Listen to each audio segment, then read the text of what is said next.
সহিহ মুসলিমের হাদিস অনুযায়ী জান্নাতে প্রবেশকারী সর্বনিম্ন স্তরের মুমিন ব্যক্তিও কমপক্ষে 2 জন হুর পাবেন। রাসূল সাল্লাল্লাহু আলাইহি সাল্লাম বলেছেন, জান্নাতীদের প্রত্যেকের জন্য এমন 2 জন স্ত্রী থাকবে যাদের সৌন্দর্যের কারণে গোশতের ভেতর দিয়ে পায়ের নলার মজ্জা পর্যন্ত দেখা যাবে।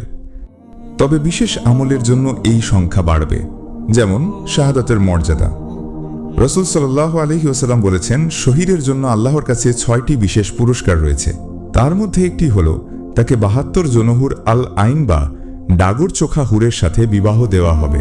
তাই সংখ্যাটা 2 থেকে শুরু করে 72 এবং আমল ভেদে আল্লাহ যাকে ইচ্ছা অগণিত দান করতে পারেন। এটা নিয়ে কোনো বিতর্ক নেই। মূল বিষয় হল আল্লাহ এতটা দেবেন যতটা পেলে বান্দা বলবে, হে আমার রব, আমি পরিপূর্ণ সন্তুষ্ট। জান্নাতি মুমিনদের জন্য একটি বিশেষ বাসস্থান হল মুক্তার তৈরি বিশাল তাঁবু। সহিহ বুখারীর হাদিস অনুসারে জান্নাতীদের জন্য মতির গাঁথুনি করা একটি তাঁবু থাকবে। এর উচ্চতা হবে 30 মাইল। এর প্রত্যেক কোণে মুমিনদের জন্য এমন নারীরা থাকবে যাদের কেউ কখনো দেখেনি। এই তাঁবু হবে তাদের প্রথম আবাসের অন্যতম। এখন প্রশ্ন হল, হুরদের সাথে মিলন বা সহবাস কেমন হবে? প্রিয় দর্শক, এটি একটি গুরুত্বপূর্ণ প্রশ্ন এবং এর উত্তর আল্লাহ ও তার রাসূল সাল্লাল্লাহু আলাইহি ওয়াসাল্লাম অত্যন্ত শালীনভাবে দিয়েছেন। প্রথমে বুঝতে হবে, জান্নাত হলো পুরস্কারের জায়গা।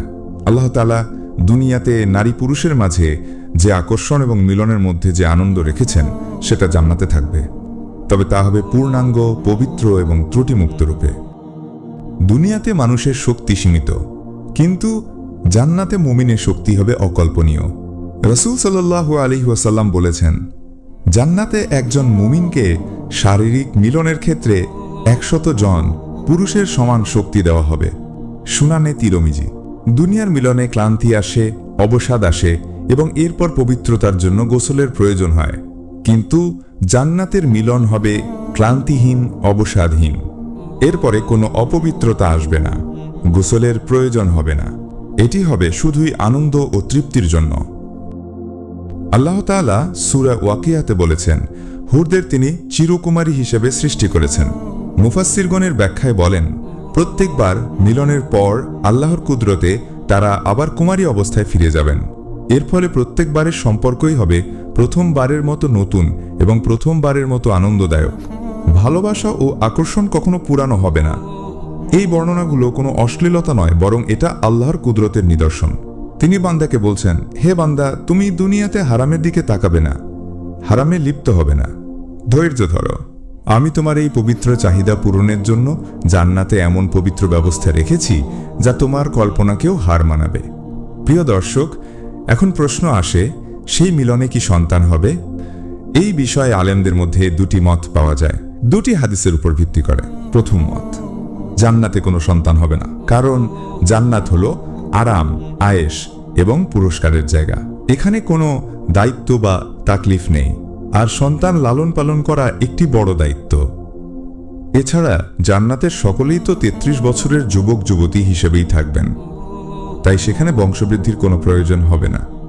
দ্বিতীয় মত, এটি অধিক শক্তিশালী। যদি কোনো জান্নাতি সন্তান কামনা করেন, তবে আল্লাহর হুকুমে তা হবে, তবে দুনিয়ার মতো নয়।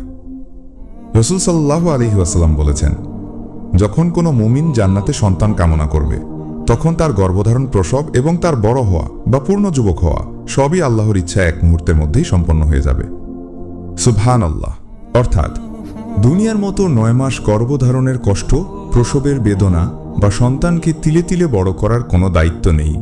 জান্নাতি ব্যক্তি শুধু ইচ্ছা করবেন, আর আল্লাহর কুদরতে 1 মুহূর্তে সেই সন্তান পূর্ণ যুবক হয়ে তার সামনে এসে হাজির হবে। মূল কথা হলো, জান্নাতে আপনি যাই চাইবেন তাই পাবেন।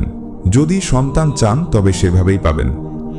আর সবচেয়ে গুরুত্বপূর্ণ প্রশ্ন হলো, ছেলেদের জন্য হুরের ব্যবস্থা আছে, কিন্তু মেয়েদের জন্য কি আছে?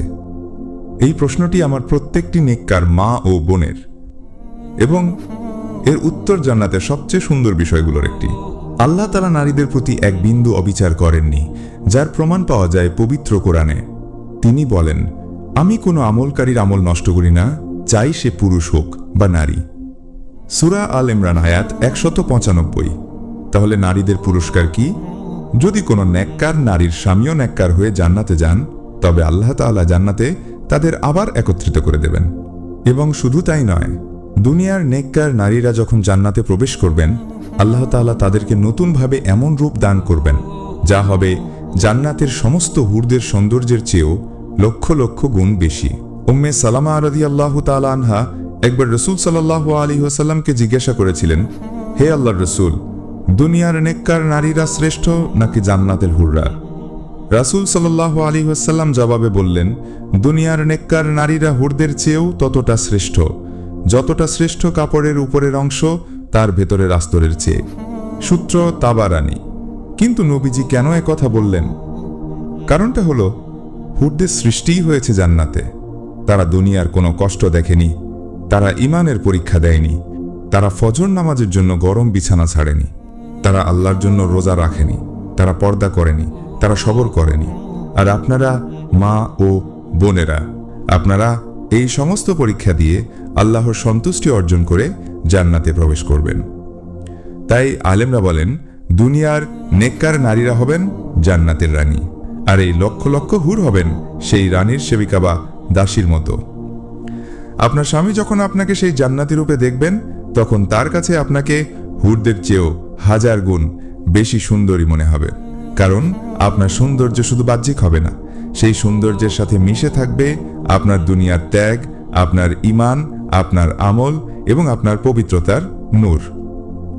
এখন প্রশ্ন আসে, যদি স্বামী জান্নাতি না হয় বা দুনিয়ায় আপনি অবিবাহিতা থাকেন, তাহলে কি হবে? যদি কোনো বোনের স্বামী জাহান্নামী হয় অথবা দুনিয়ায় কোনো বোন অবিবাহিত অবস্থায় বা তালাকপ্রাপ্ত অবস্থায় ইন্তেকাল করেন, তবে জান্নাতে আল্লাহ তাআলা তাকে তার পছন্দমতো জান্নাতের অন্য কোনো অবিবাহিত পুরুষের সাথে বিবাহ দেবেন, অথবা আল্লাহ তার জন্য এমন বিশেষ সঙ্গী সৃষ্টি করবেন যাকে দেখে তার চোখ শীতল হয়ে যাবে। আল্লাহ তাআলা সকল জ্ঞানের মালিক, তাই তিনি মনোবিজ্ঞান বোঝেন। একজন পুরুষের আকাঙ্ক্ষা থাকে সৌন্দর্যের প্রতি, কিন্তু একজন নারীর মূল আকাঙ্ক্ষা থাকে ভালোবাসা, সম্মান, নিরাপত্তা এবং একমাত্র হওয়ার আকাঙ্ক্ষা। জান্নাতে একজন নারী তার স্বামীর কাছ থেকে এমন ভালোবাসা, এমন সম্মান পাবেন যে তার আর কিছুর প্রয়োজন হবে না। প্রিয় দর্শক, এতক্ষণ আমরা হুরদের কথা বললাম, জান্নাতের নারীদের মর্যাদার কথা বললাম, কিন্তু মনে রাখবেন, এই হুর, এই প্রাসাদ, এই নদী, এগুলো কোনোটি জান্নাতের মূল লক্ষ্য নয়। এগুলো আল্লাহর পক্ষ থেকে দেওয়া ছোট ছোট উপহার। জান্নাতের সবচেয়ে বড় পুরস্কার কি জানেন? তা হলো স্বয়ং আল্লাহ তাআলার দিদার বা দর্শন লাভ। এ প্রসঙ্গে আল্লাহ তাআলা বলেন, সেদিন বহু মুখমণ্ডল উজ্জ্বল হবে, তারা তাদের রবের দিকে তাকিয়ে থাকবে। সূরা আল কিয়ামা। যখন জান্নাতীরা আল্লাহর পর্দা সরিয়ে তাঁর নূর দেখবে, তখন তারা জান্নাতের আর সমস্ত নিয়ামতের কথা ভুলে যাবে। তাই প্রিয় ভাইয়েরা, এই হুরদের বর্ণনা শুনে নিজের ঈমানকে আরো দৃঢ় করুন। দুনিয়ার কোনো হারাম নারীর দিকে তাকাবেন না, বরং নিজের দৃষ্টিকে অবনত করুন আর বলুন, হে আল্লাহ, আমি এই নশ্বর সৌন্দর্যের বদলে তোমার ওয়াদা করা সেই অবিনশ্বর সৌন্দর্যের জন্য ধৈর্য ধরলাম। আর প্রিয় বোনেরা, দুনিয়ার কোনো কষ্টকে কষ্ট মনে করবেন না। আপনার প্রতিটি সবরের বিনিময়ে আল্লাহ আপনাকে জান্নাতের রানী হওয়ার তৌফিক দেবেন। বন্ধুরা, যদি ভিডিওটি আপনার ভালো লেগে থাকে এবং আপনি সামান্যতম অনুপ্রাণিত হন, তাহলে একটি লাইক দিয়ে আমাদেরকে উৎসাহিত করুন। এই গুরুত্বপূর্ণ তথ্যগুলো অন্য মুসলিম ভাই বোনদের কাছে পৌঁছে দিতে ভিডিওটি শেয়ার করুন। আপনার একটি শেয়ার হয়তো কারো জীবন বদলে দেবে। আর